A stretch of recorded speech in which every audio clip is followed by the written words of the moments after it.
Good morning and welcome. Now today I want to present to you a magnificent specimen of Maxopius caesius. Let's just show you on the other camera. Now this is a rare find, or maybe not, in a soap making world. It will only surface in unexpected moments. With the stealth of a mischievous cat and most probably the speed of Starlink internet, not that I know how fast Starlink internet really is, I just see it's extremely fast, and I don't think it's going to surface in South Africa soon, so chances to see one of these, much better. Okay, so let's talk about why do soap seize up like this. Now this soap, I must say, Dina, you are very optimistic and can push through stuff, because if something seizes up on me like this, I would have said bleep this stuff and just throw it back into the bin. I must say, if I look at this, even the shape of the bowl, so you really tried to save this one. Okay, so let's look at why do soap seize up, and what can we do with it, because stuff like this do happen. Now there's different things that can happen or can cause soap to seize up. Now one of them are old oils. I had some olive oil in my cupboard, a recipe that's tried and tested, and it's a lovely recipe. And I made soap one day and this stuff just seized up on me before I even added any fragrance.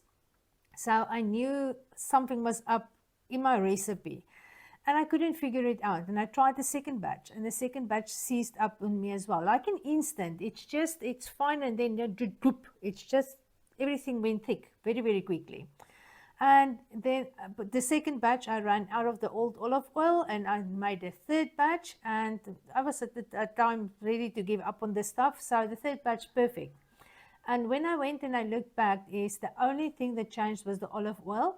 And if I then I looked at the best by date on the olive oil, which was actually a little bit over the best by date, but the olive oil still smelled fine. It smelled fine. There was nothing off to it. It really still looked fine. And so yeah, that's one of the things that can cause seizing. And I had a friend as well that contacted me with the same seizing issue, and with hers, I asked her about the ingredients and so on, and I said, just go look at the best by dates on all of your stuff. She made a tallow soap, and she said, okay, all the best by dates on the other ingredients are still fine. The liquid oils were fine, but the tallow, she had it in the freezer for about a year or so. And I said, just try a new batch of fresh tallow, and problem solved. So old oils can definitely cause seizing, even if it still smells fresh. So if you've got seizing issues and you can't really figure it out, try that one out. Then other things, stuff very high in stearic acid, or actually more like if you add stearic acid isolated to your soap. Stearic acid does not really seize up, it just saponifies very fast. So if you are playing around with shaving soaps, where you add isolated stearic acid to it, or soya wax. Soya wax is 99% stearic acid anyway. So those things, the moment when you add the lye solution to it, you will see it seize up very quickly. You can overcome part of it by adding your lye solution very slowly, by stirring continuously, and doing hot process soap there, because stearic acid tends to seize up things or just move very fast. And then the last one, that is what happened here with Dina's soap. This was a fragrance oil that's accelerated trace extremely fast. Now that's a thing that we struggle with here in South Africa. Seizing fragrance oils, we've got loads of them. Something else, let me show you on this camera. It also discolored the soap. That brown coloring that you've got in there, that's also just the fragrance oil that discolored it. You can see it here. On the soap itself, there are some discoloration all over the place there as well. So, okay, what can we do with a soap like this? We can rebatch it in two different ways. We can either do confetti soap, or we can do a hot process rebatch. So I believe you can basically rebatch anything as long as you know what went wrong with it. Now, in this case, what I'm going to do is I'm going to take this one, and I'm going to take half off. I'm going to do one half in confetti soap type of soap, and the other half I'll hot process. And then I will show you the end results. I'll show you a little bit of the process. I'm not going to go into depth into detail in this video. I will leave links in the description box because I do have a recipe on hot process rebatching, how to rebatch it there, and the confetti soap as well, where I go into details. How much extra soap do you need to make to fill your mold when you've got grated soap in there and all of those things. So if you need information on that, go look, check out those two videos.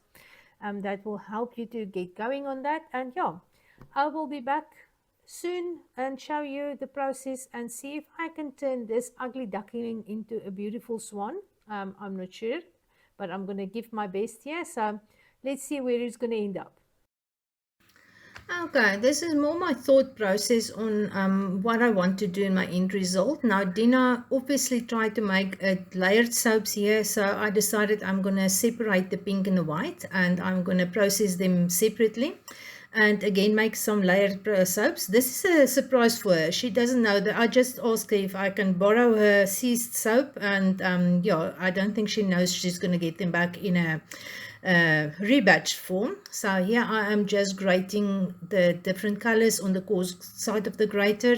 You can actually cut it in small little blocks as well. So confetti soap doesn't need to be grated. It's all depends on you, what you want to do, and then what the end result should be. So yeah, I just decided to grate them here separately. Yes, I switch over to the pink, and then you will see that I'm going to grate some of the white soaps on the frying side of the grater as well.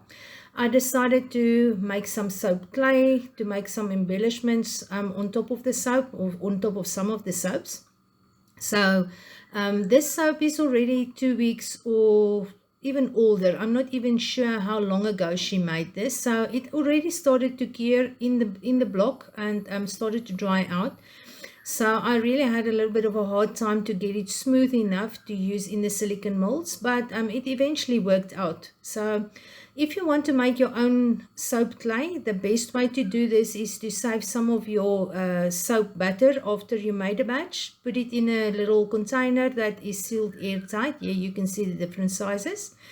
And then let it sit for about 3 to 5 days. Grate it then on a smooth grater or the finer grater like here. And then you work it with your hands. Just start to knead it together. Now with fresh soap, it will be much smoother. Here I started to roll it on a table, tried all kinds of desperate stuff just to get it a little bit more smoother. And it did work to a certain extent. But I think the amount of moisture in the soap was already too low to really make a smooth soap. So in the end, I just divided this little piece and colored it with mica, just knead it through to get the different colors for the flowers and the leaves that you will see just now. So here you can see it's still a little bit crumbly. There's a little bit of pieces in there, and so on. So yeah, just keep on working with it to make sure that you've got a nice smooth soap there, and then dust it with a little bit of cornstarch if it's too sticky. I dusted my molds with cornstarch just to press it in there to get it out easier. To glue your flowers to your soap, what you can do is you take a little bit of this grated soap, add some water with it, let it stand for a bit until it goes a little bit slimy, and use that as your soap glue there. So okay, let's look at all the different kinds of soaps that I've made here.